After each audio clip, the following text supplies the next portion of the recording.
Jai Lava Kusa cinema తర్వాత చాలా time gap తీసుకుని మరీ త్రివిక్రమ్ డైరెక్షన్ లో సినిమా చేసేందుకు రెడీ అయ్యాడు ఎన్టీఆర్.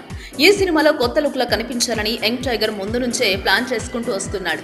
సినిమా రెగ్యులర్ షూట్ కు ముందే జైలవకుశ సినిమా కన్నా బరువు బాగా తగ్గి స్లిమ్ గా మ్యాన్లీగా తయారయ్యాడు. ఎన్టీఆర్ ఈ స్లిమ్ లుక్ కోసం గట్టి కసరత్తే చేశారు.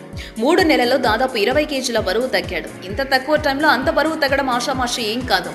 దీనికోసం ఎన్టీఆర్ గట్టి కసరత్తే చేశాడు. ప్రత్యేకంగా ఫారిన్ నుంచి ఫిట్నెస్ ట్రైనర్ ను పిలిపించుకున్నాడు. ఇంతకుముందు బాలీవుడ్ హీరోలు రణవీర్ సింగ్, హృతిక్ రోషన్ కోసం పనిచేసిన లాయిడ్ స్టీవెన్స్ ను బరువు తగ్గేందుకు ట్రైనర్ గా నియమించుకున్నాడు. అతడిచ్చిన ఇన్స్ట్రక్షన్స్ మేరకు ఫుడ్ డైట్ స్ట్రిక్ట్ గా మెయింటైన్ చేశానని, రోజుకు 4 గంటలు పైగా జిమ్ లో వర్కౌట్స్ చేశానని ఎన్టీఆర్ చెప్పుకొచ్చాడు. తాజాగా ఐపీఎల్ ప్రమోషన్ ఈవెంట్ లో ఎన్టీఆర్ లుక్ ను చూసిన వారంతా మరింత యంగ్ గా కనిపిస్తున్నాడని కాంప్లిమెంట్ ఇచ్చేశారు. ఎన్టీఆర్ మాత్రం తాను బరువు తగ్గే పని ఇంకా పూర్తి కాలేదని, ఇంకొన్ని కిలోలు తగ్గాలని అంటున్నాడు. మొత్తం మీద త్రివిక్రమ్ సినిమాలో సరికొత్త ఎన్టీఆర్ ను చూపించడం చాలా కష్టపడుతున్నాడు యంగ్ టైగర్. రాజమౌళి డైరెక్షన్ లో వచ్చే మల్టీ స్టారర్ మూవీకి కూడా ఇదే లుక్ కంటిన్యూ చేయనున్నాడు ఎన్టీఆర్. పర్లేదా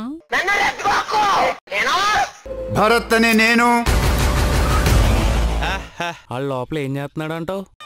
ప్రతి బ్యాచులర్ రూమ్లో ఇవన్నీ కామన్ రా. God must be crazy. ఒరేయ్ మంది అయిపోతుందిరా, ఇంకో ఫుల్ తెచ్చుకుందాం రా. ఒక్కసారి ఆగు.